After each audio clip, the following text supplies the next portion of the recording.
Russ, there's been a lot. Listen, unfortunately, all these things that have been happening have been clouded with the impeachment talk and what's going on in Hong Kong. Things have been moving in Venezuela. I want to start with the Citgo story. This has been in the courts for years. U.S. hedge fund suing to basically take control because they want to be paid back by the Maduro regime. Big ruling a couple of days ago. Is it likely at all, Russ, that Citgo, 3 refineries, 10,000 American employees, could be seized and sold at auction?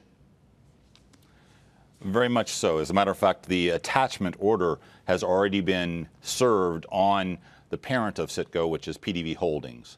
So what happened yesterday was that the Court of Appeals for the Third Circuit, based in Philadelphia, removed the stay that was preventing the hedge fund from executing on that judgment.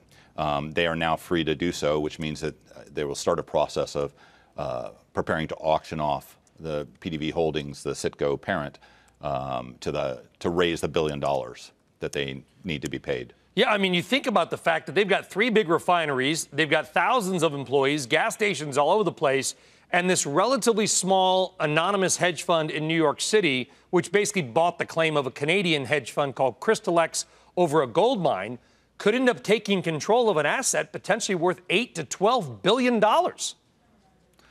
Exactly. Although it does have a lot of debt on it. So while it may be worth $8 billion, there's $4.5 billion of debt on it, plus another $1.5 billion owed to bondholders that are also due a payment of $914 million at the end of this month.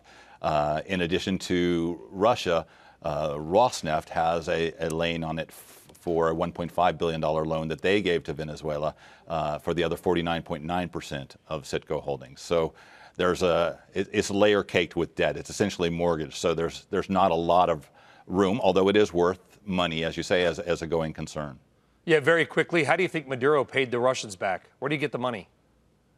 I think we think he sold gold.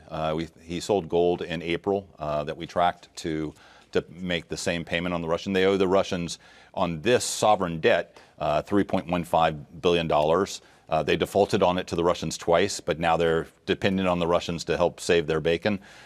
So even though their oil production has fallen to 20% of what it was 20 years ago before the communists took over, they're making sure that they pay the Russians for the guns that they think that they're going to need to defend against the Colombians and the Americans or anyone else that comes in to try and remove these idiots from power.